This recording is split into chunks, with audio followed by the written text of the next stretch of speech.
A longtime Centennial firefighter and former department deputy chief got a huge welcome home recently.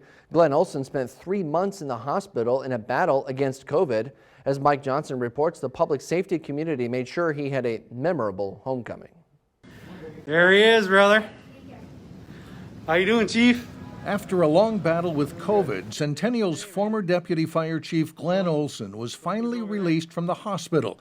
The Centennial Fire Department posted the homecoming video on their website, and it had been a battle. I had some real problems breathing.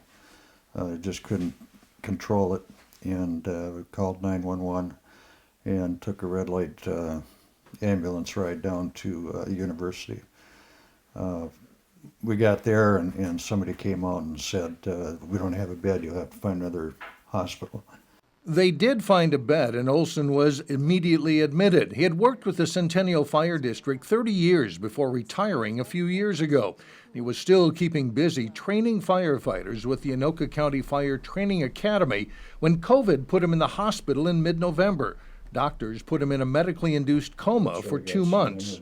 There was a couple of times when it sounded like I wasn't going to make it. My daughter got a phone call from the hospital. We need to know what to do because he's going to flatline at any moment now. But things got better, and now Olson is taking his first steps without the help of a walker. He says every day is a little bit better.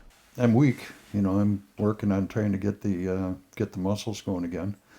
When I was really coming around, the legs didn't want to do what I wanted them to do, so I kind of had to learn how to walk again.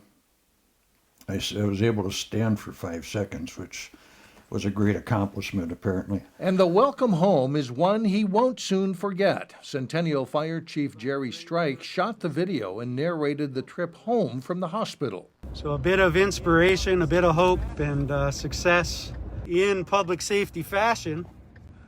We're going to give him a nice surprise home. And there they were on a bitterly cold February day. Firefighters Olson had worked with and trained, turning out to welcome him back from the fight of his life. We're following him home and rounded the corner up there, and I see police cars, and then I see fire trucks from one corner all the way down to the other. So it was like tears down my cheek, just, and people holding those signs, and it was just amazing. Welcome home, Chief. We're so happy you're home. For North Metro TV News, I'm Mike Johnson reporting. Olson said he expected to see a fire truck or two waiting to greet him at home, but the sight of several departments and police officers winding all the way down the road was a moving gesture he said he won't forget.